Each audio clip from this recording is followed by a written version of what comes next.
नमस्कार, मैं अमित पांडे जोशी आपका स्वागत करता हूं अपने इस खास कार्यक्रम में नवरात्र स्पेशल में। नवरात्र चल रहे हैं और नवरात्र में कैसे आप जगदम्बा को प्रसन्न कर सकते हैं, असंभव से असंभव लक्ष्य को कैसे प्राप्त किया जा सकता है इस नवरात्र के दिनों में। क्या खास करें, क्या अपने पूजन में आप परिवर्तन करें या यूं कहें क्या विशेष प्रकार का आप पूजन करें कि आपके असंभव लक्ष्य भी पूर्ण हो जाए। वो खास अचूक उपाय क्या है जो असंभव से संभव लक्ष्य को भी संभव बना देते हैं माता की कृपा से। आप माता दुर्गा का पूजन कर ही रहे हैं, आप शक्ति का आवाहन कर ही रहे हैं, नित्य नियमित उनका पूजन कर रहे हैं, तो कैसे विशेष रूप से उनकी कृपा प्राप्त की जा सकती है। जैसा आप जानते हैं कि शास्त्र में पूजन के संबंध में विशिष्ट प्रकार से दिशा निर्देश दिए हुए हैं। माता दुर्गा के पूजन के संबंध में तमाम शाक्त के जो ग्रंथ हैं वो उनकी पूजा विधि नाना प्रकार से बताए गए हैं। सबसे आसान, सर्वसुलभ और जो सबको करना चाहिए वह विधि मैं आपको बताता हूं जो असंभव कार्य को संभव बनाता है। सबसे पहले नियमित रूप से 9 दिनों तक या इस बार जो 10 दिन का नवरात्र है अर्थात पूरे 10 दिनों तक दुर्गा जी का षोडशोपचार 16 प्रकार से पूजन रोज होना चाहिए। प्रातः काल की बेला 16 प्रकार से पूजन और शाम के समय आरती और शयन की व्यवस्था, ये पूजन की पूरी प्रक्रिया होती है। 16 प्रकार अर्थात 16 प्रकार की वस्तुओं से पूजन। 16 प्रकार क्या होते हैं? सबसे पहले ध्यान, जैसे वेदो दाम समप्रभां मृगपते स्कंध स्थितां भीषणां कन्या करवाल केट विलसत हस्तांबिरां सेवितां हस्तैश्चक्र गदा शिखेट विशिखा शापं गुणं तर्जनीं बिभ्राणां मनलात्मिकां शशिधरां दुर्गां त्रिनेत्रां भजे। दुर्गां त्रिनेत्रां भजे। अगर आपने अपने घर में माता की मूर्ति की स्थापना की है तो 2 बातें जरूर ध्यान रखें। अक्सर मैं देखता हूं कि ये 2 गलतियां मूर्तियों में होती हैं। खरीदते समय मूर्तियों को इन 2 बातों का जरूर ध्यान रखें। पहली बात तो ये होनी चाहिए कि कोई भी प्रतिमा जिसकी स्थापना घर में करनी हो वह 24 अंगुल से बड़ी न हो, अर्थात छोटी प्रतिमा का ही पूजन करना चाहिए जिसकी ऊंचाई 24 अंगुल के अंदर हो। एक बात, यह गलती नहीं होनी चाहिए। दूसरी, उन माता के स्वरूप की मूर्ति की पूजा करनी चाहिए कि जिनके मस्तक पे चंद्रमा बना हो।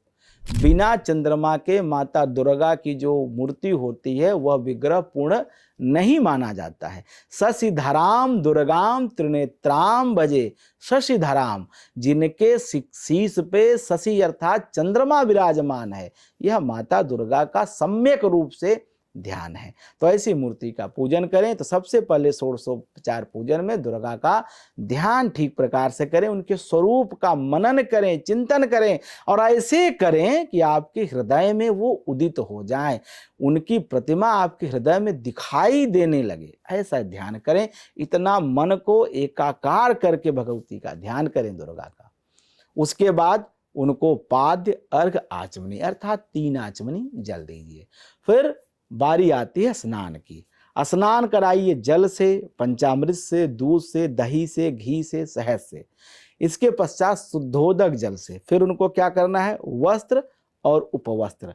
वस्त्र के रूप में चुनरी का आप प्रयोग कर सकते हैं, अच्छी साड़ी का प्रयोग कर सकते हैं। रक्षा सूत्र उपवस्त्र के रूप में जरूर अर्पित करना चाहिए।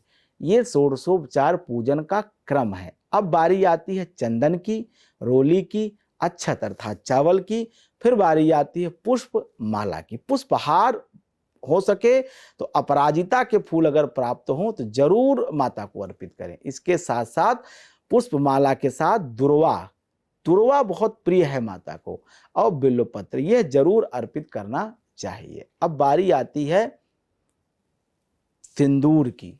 सिंदूर किसको अर्पित करना चाहिए? अगर आप पुरुष हैं तो पुष्प से सिंदूर अर्पित करिए, और अगर आप महिला हैं तो अपने अनामिका अंगुली से माता के श्री चरणों में, और महिला हैं तो माता के मस्तक पे भी आप सिंदूर लगा सकती हैं। फिर बारी आती है धूप की, दीप की, नैवेद्य की। नैवेद्य अर्थात प्रसाद, भोग। प्यार से जो आपने अपने रसोई में बनाया है वो उनको जरूर अर्पित करिए और फिर अंत में मंत्र पुष्पांजलि और माता से प्रार्थना और आरती करिए। ये षोडशोपचार पूजन की पूरी प्रक्रिया है। ऐसा करके आप पहले स्टेप को आप कंप्लीट करेंगे। दूसरा स्टेप क्या है? दूसरा स्टेप माना जाता है उनका जो सबसे दिव्य मंत्र है, जिसमें जगदम्बा के 9 स्वरूपों की, शैलपुत्री से लेकर के और सिद्धिदात्री तक की शक्ति समाई हुई है। उस मंत्र के जप का विधान, विधि विधान पूर्वक से उस मंत्र का जप, अगर उस मंत्र के जप का 1,00,000 बार जप इस नवरात्र के 9 दिनों में, इस बार 10 दिनों में कर लिया जाए तो कोई भी कार्य, मैं कहता हूं जो आप उल्टा सीधा जो आपके समझ में आए वो संकल्प कर लीजिए, उस जगदम्बा की कृपा से वो लक्ष्य आपका पूरा होगा, उसका कुछ ना कुछ रास्ता निकलेगा, आपकी मनोरथ की सिद्धि होगी। ये शक्ति है, क्योंकि शक्ति प्रभाव दिखाती है, शक्ति के प्रभाव को कभी भी निष्क्रिय नहीं किया सकता है। अब ये निर्भर करता है उस शक्ति की क्षमता कितनी, आपने तपस्या कितनी की है। तो मंत्र तो आपने सुना होगा, मैं पुनः बताता हूं, वो मंत्र है नवाण मंत्र, ओम ऐं ह्रीं क्लीं चामुंडायै विच्चै नमः। ये तो मंत्र है, ये मंत्र सब जानते हैं, लेकिन जब इस मंत्र से कोई संकल्प करके लक्ष्य को भेदना हो तो नियम प्रधान हो जाता है। नियम कैसे? कि सबसे पहले इसमें आप विनियोग करिए। विनियोग के बिना यह मंत्र जागृत ही नहीं होता है, विनियोग के बिना यह फलहीन हो जाता है। तो विनियोग करिए। विनियोग, आचमन जल लीजिए, ओम अस्य नवाण मंत्र से पृथ्वी इति मंत्र से, इस प्रकार से नवाण दुर्गा सप्तशती पुस्तक में दिया हुआ है। पूरा विनियोग नहीं बोलना चाहिए, जब आप जब करें तभी बोलना चाहिए। तो मैंने आपकी समझ के लिए बता दिया कि विनियोग कैसे करना है। जल लीजिए, उस विनियोग को पढ़ के 1 आचमन जल गिराइए। फिर न्यास की बारी आती है। न्यास कौन कौन से हैं? ऋषि न्यास है, करण न्यास है, हृदय न्यास है, अक्षर न्यास है, अंगन न्यास है, दिगन न्यास है।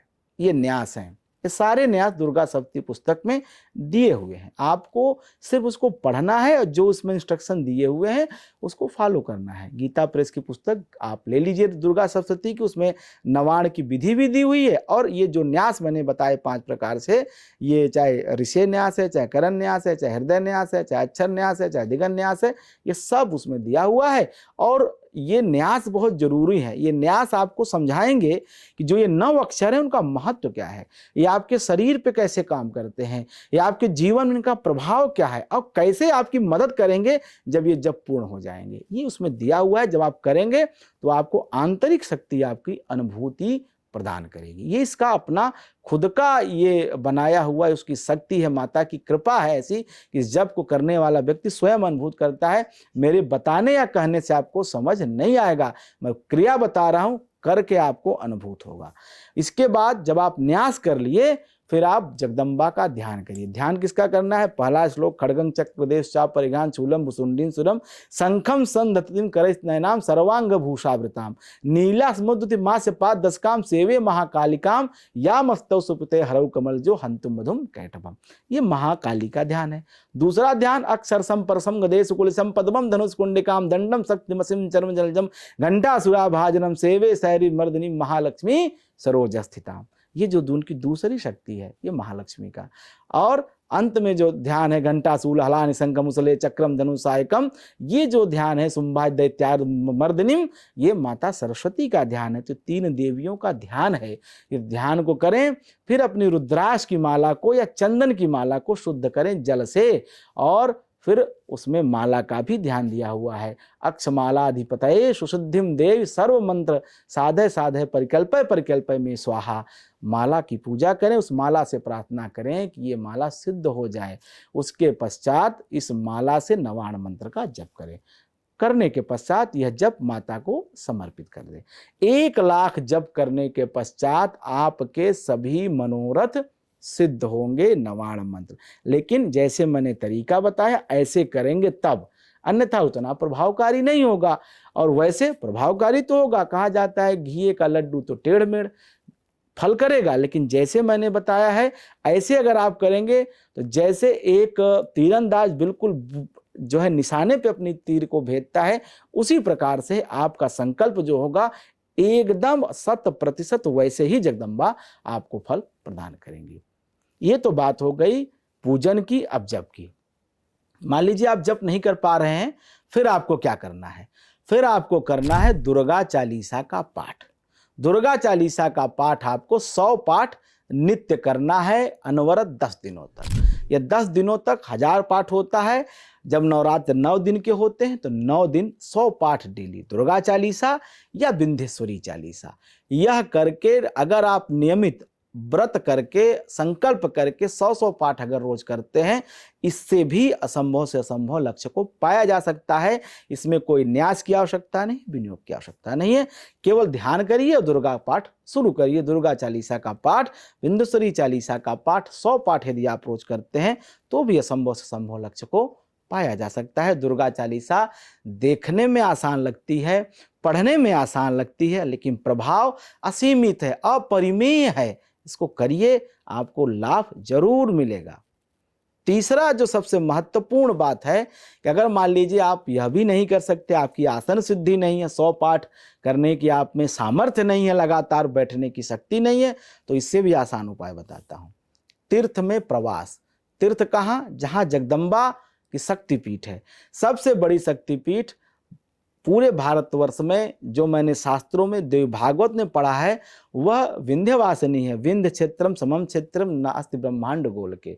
जो विंध्याचल स्थान है, माता विंध्यवासिनी का धाम है, विंध्याचल धाम है, वहां पे आप एक रात प्रवास करें और माता के जो 3 स्थान है, महाकाली, महालक्ष्मी, महासरस्वती, जो त्रिभुज बना हुआ है, जो त्रिकोण बना हुआ है, उस त्रिकोण परिपथ की परिक्रमा करिए, त्रिकोण परिक्रमा करिए, एक रात्रि प्रवास करिए। इससे भी आपको जरूर मनोरथ की सिद्धि होगी। इसके अलावा जो दूसरा स्थान पृथ्वी पर माता का है वो महाराष्ट्र में कोल्हापुर है, महालक्ष्मी का स्थान है।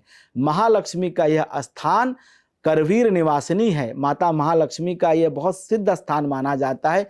एक रात अगर वहां प्रवास करें, माता महालक्ष्मी का दर्शन करें, इससे आर्थिक समस्याएं, सब प्रकार की जितनी भी आपकी पीड़ा है, कठिनाई है, आर्थिक चुनौतियां हैं, सब दूर हो जाएंगी।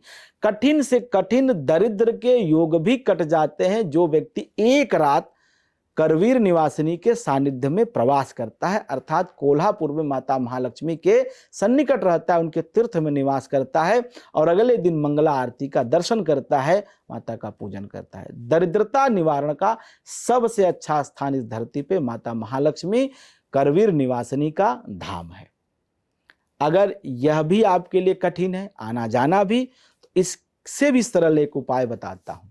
अष्टमी की रात, महानिशा की रात, जिसको नवरात्र के 8वें रात में मनाया जाता है, प्रतिपदा, द्वितीया, तृतीया, चतुर्थी, जिसे महागौरी का दिन कहा जाता है, जिस दिन अष्टमी का व्रत किया जाता है, उस दिन रात में आप जागरण करिए, पूरी रात जागिए, सोइए मत, और पूरी रात माता के नाम का सुमिरन करिए, माता के नाम का जप करिए और अष्टोत्तर शतनाम, सतनाम प्रवीक्षामि श्री निशो कमलान्य यश प्रसाद मात्रेण दुर्गा प्रीता भवेत सती।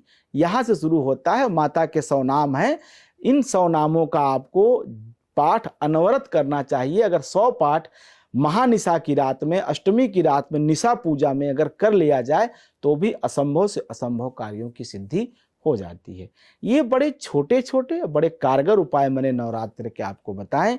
इनको करके आप असंभव से असंभव लक्ष्य को पूरा कर सकते हैं। जय मां विंध्यवासिनी।